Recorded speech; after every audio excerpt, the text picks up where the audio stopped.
Sendo certo que os acidentes acontecem durante todo o ano, no verão registam-se, infelizmente, mais casos de lesões traumáticas provocadas por mergulhos, seja no mar, nas piscinas ou noutros locais, e estas situações afetam sobretudo as camadas mais jovens, que arriscam mais, e todos estes riscos podem ter consequências futuras dramáticas. É assim, não é, Dr. Paulo?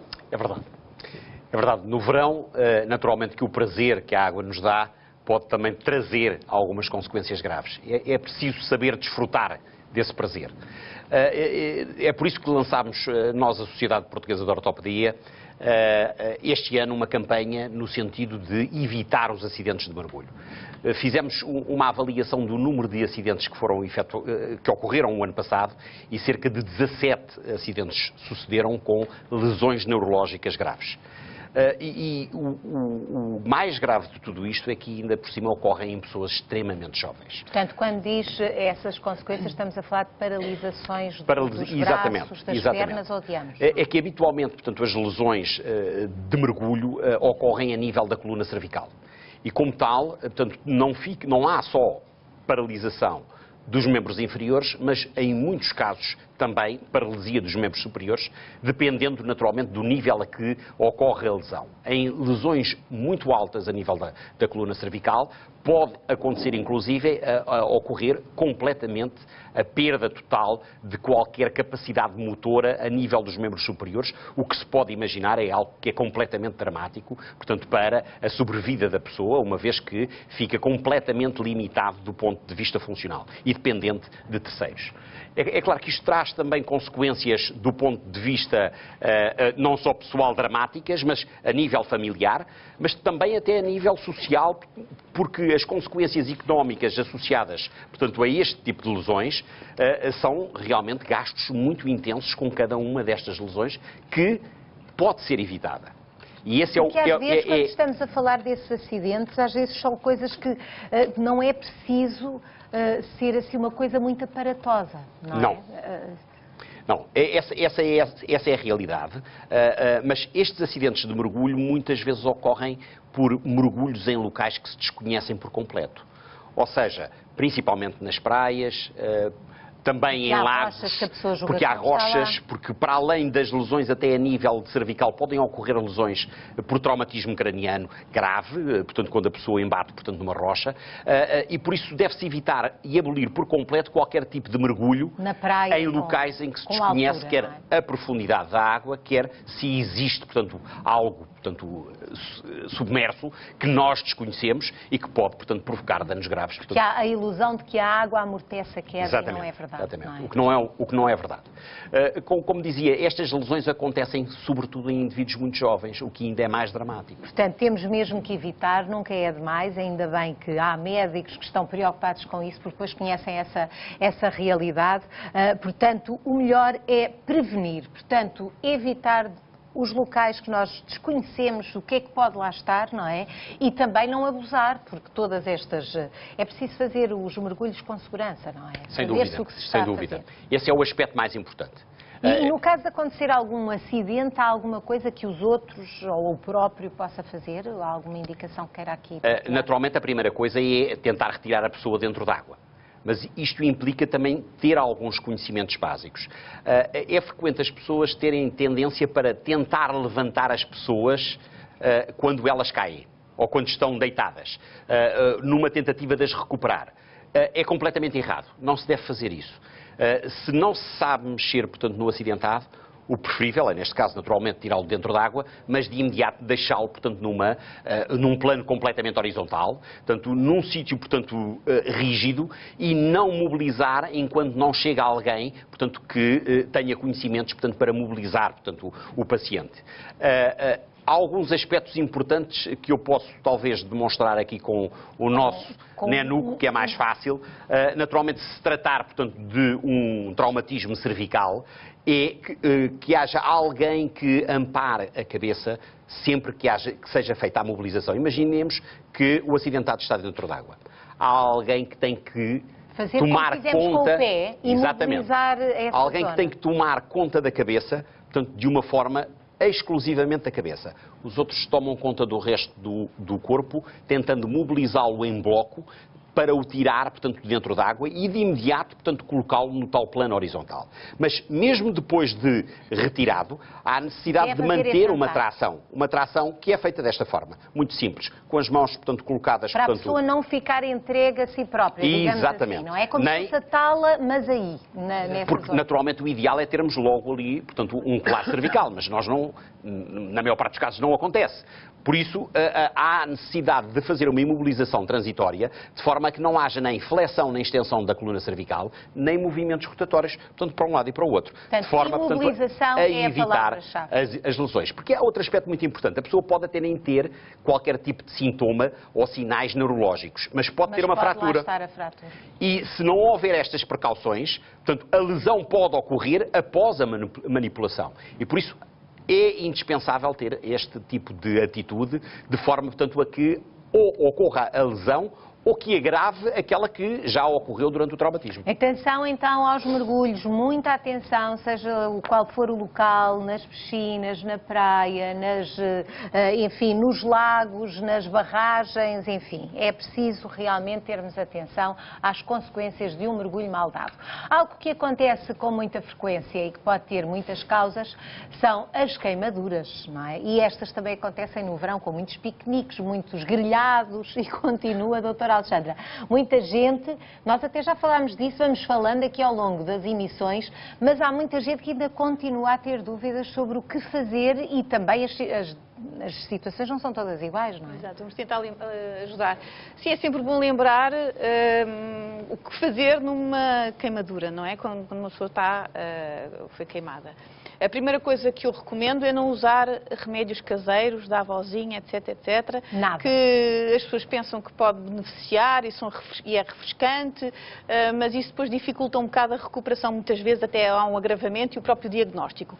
O que eu recomendo, o remédio caseiro que eu recomendo é manteiga. Se tiver manteiga ali à mão ou azeite, aplicar naquela zona, sim, mas isso é outra parte. A primeira coisa que pode pôr é a manteiga. Digamos as regras. A segunda coisa é, imagine que está uma bolha. Imagine que a pessoa foi queimada e tem roupa agarrada à pele. Não deve tirar a roupa, não é? Porque senão arranca a pele, imagine que tem uma bolha por baixo, ou a pele está muito instável e ao tirar a roupa arranca também a pele e fica em carne viva. A segunda coisa é, se tiver uma bolha que resulta de uma queimadura, não deve rebentar a bolha, e se a bolha rebentar não deve tirar a pele da bolha, deve assentar em cima do sítio onde estava previamente a bolha. E, portanto, isto são umas coisas, são uns truques, ou digamos, uma chamada de atenção do que é que não se deve fazer. Agora, o doutor Pedro estava aqui a falar do armário dos primeiros socorros, em que havia as compressas gordurosas, não é? Vaselinadas. Exato. Convém ter isso para as queimaduras em casa ou não? Convém. Olha, há assim umas regras de sobrevivência também, quando nós vamos acampar ou fazer os churrascos, etc., podemos nos queimar facilmente. Então, uma das regras é, se a queimadura for, imagine, de fogo muito extensa, com uma área, pode ser uma queimadura de grau 2, em que há um envolvimento de toda a pele e da derme com umas bolhas grandes, se for muito extensa e grau 2, devemos ir ao hospital. Depois, se for uma queimadura por eletricidade ou uma queimadura química, também devemos recorrer ao hospital. Mas há umas coisas básicas, uns tratamentos básicos que temos que fazer, que eu vou aqui simplesmente exemplificar. Ponto número 1. O doutor Pedro queimou-se no braço. Imagina, a primeira coisa que nós fazemos... Não vai, não. A primeira coisa que fazemos, imagine, está num piquenique, a fogueira queimou, estava ali a mexer o frango ou o peixe e queimou a mão. Com soro fisiológico ou água corrente, imagine, temos água ali, molhamos esta zona, ou soro fisiológico, se tivermos um kit de sobrevivência, passamos bem para arrefecer esta zona.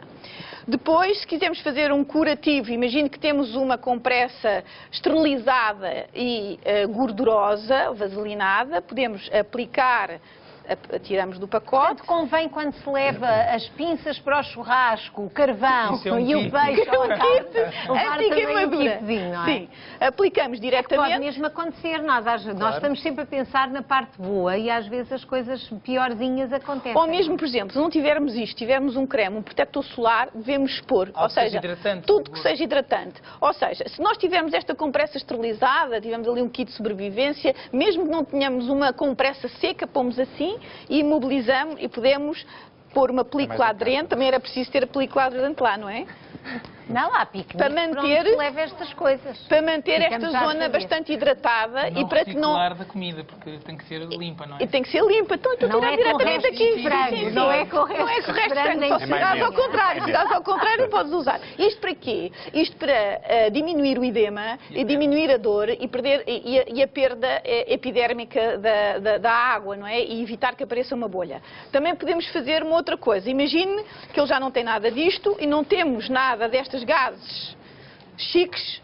O que é que eu faço? Pego numa toalha molhada. Já é mais fácil de ter Muito à mais mão. fácil. Uma toalha molhada, dobro em cima do membro, fresquinho, e volto a imobilizar esta toalha com... Entretanto, eu estava aqui, ai. Ai, preparem o meu Não, paracetamol. isto é para ganharmos tempo aqui no programa, porque se fosse realmente, na realidade, o Dr. Pedro gritava um bocadinho e a Dra. Exatamente. Alexandra Não, tinha ele que ser mais- comigo faz mais cerimónia suave. e dizia, está-me a doer. E a água Pronto. tem que estar fria. E a água tem que estar fria, não pode ser água quente, não é? Senão ainda piora. Pronto, e assim ele pode ir para o hospital. Chega ao hospital e é visto por um médico e faz-se a avaliação. Isto é um dos exemplos que podemos para ajudar alguém. Se ele for queimado assim no corpo todo, o que nós podemos fazer é Mas não chamar vamos já... identificar agora. Não vamos ver, é mais difícil enrolar-te. O que podemos arranjar é uma toalha maior ou um lençol, molhamos e envolvemos a própria pessoa. Não, A ideia é não tiramos refrescar roupa, a zona refrescar a e zona. a água é uma coisa neutra, não faz Exatamente. mal, não é? Molhar e envolver e chamar a ambulância E para se levar para demorar o muito hospital. tempo ir mantendo aquela zona umedecida, porque Exatamente. a água fria vai mantendo Sim, a aquela... caminho do hospital pode-se ir pondo a água, não é? Exatamente. Lá está. Pronto. Aqui está uma bela dica, mais uma competência que nós arranjamos no caso de alguma coisa correr Isto mal. agora. Há uma última coisa que eu gostaria que falassem, acho que ainda temos um bocadinho, que em algumas pessoas acontece, e nas crianças acontece ainda mais, que é a hemorragia nasal, não é, Dr. Pedro? verdade. E aqui o Dr. Sérgio confirma, obviamente. A hemorragia nasal é muito frequente e é muito importante que as pessoas saibam como lidar. A primeira regra que se deve ter nestas sangue no situações nariz, não é? é o sangue no nariz. Tem um termo técnico específico que é epistaxis. Epistaxis? Epistaxis. E Olhem, os vossos netos se calhar já tiveram epistaxis ou os filhos, não é? Ou nós próprios, quando é muito éramos mais frequente e é pequenos. preciso perceber qual é a causa. Porque uma coisa é ser uma situação traumática. As pessoas que têm o hábito de meter os dedos no nariz, ou que se assoam com muita força, mas pode acontecer ser uma consequência, por exemplo, de uma hipertensão. E os vasos do nariz são muito sensíveis e facilmente rebentam, entram em ruptura e sangram. Aquilo que é importante que as pessoas em casa ou conheçam alguém que esteja a sangrar do nariz é, em primeiro lugar, sentar a pessoa, porque não sabemos quanto tempo é que aquela situação vai demorar e qual é a perda de sangue que vai acontecer. Fazê-la inclinar a cabeça um pouco para a frente, porque, em primeiro lugar, vamos descomprimir os vasos do nariz, vamos aliviar a pressão sobre os vasos do nariz e, portanto, vai tender a sangrar menos. Portanto, aquela ideia de que Pôr é para trás é errado. não é boa A cabeça ideia. deve ser ligeiramente inclinada para a frente e também porque o sangue que vai sair, em vez de correr lá para trás e a pessoa eventualmente engasgar-se, vai sair para fora, que é o ideal. Depois fazer uma compressão, e eu vou usar a minha mão, desta zona abaixo da Portanto, cartilagem. respirar pela boca, apertar Exatamente. o nariz. Recomendar a pessoa que respire pela boca e comprimir o nariz. E comprimir com firmeza durante uns 5 minutos. Portanto, apertar bem. Exatamente. Entretanto, se for possível, ou tivermos alguém que o possa fazer, pedir gelo para aplicarmos localmente, não diretamente para não fazer queimadura, portanto devemos envolver numa toalha turca ou alguma coisa desse estilo, ou uma simples compressa ou um papel higiênico Desde que o ou de gelo cozinha. não esteja em contacto direto Exatamente. com a pele. Mas uma compressa embebida em água fria ou alguma situação, algum outro acessório que permita levar frio, pode ser útil porque faz vasoconstrição, os vasos sanguíneos ficam contraídos e deixa de sair tanto sangue. Findos os 5 minutos, devemos aliviar e ver se a hemorragia parou ou se continua a sangrar. Caso continue a sangrar, voltar a comprimir. Portanto, manter aquela posição, cabeça ligeiramente inclinada para a frente, compressão durante Portanto, 10 minutos. assim. Exatamente. Fins esses 10 minutos, devemos voltar a descomprimir e perceber se de facto a hemorragia parou ou não. Se não tiver parado, temos várias soluções, nomeadamente aquilo que se chama um tamponamento. E é possível fazer esse tamponamento quer com compressas embebidas, por exemplo, em água oxigenada, ou com umas pequenas esponjas que são coagulantes, que vão favorecer a coagulação do sangue, a formação do coágulo. Eu não vou exemplificar aqui na Alexandra para me vingar da queimadura, mas de Não facto vai, estas, não vai. Mas estas pelo menos esponjas- é importante também sabermos que isso existe, não é? Estas esponjas introduzem-se na cavidade Absorvem nasal. e impedem Exatamente, o sangue de absorvem, sair. fazem compressão por dentro e, simultaneamente, depois de introduzir o tampão, a pessoa deve continuar a fazer a compressão externa com os dedos. E sempre, caso isto persista, procurar ajuda médica no hospital. Só um conselho também prático.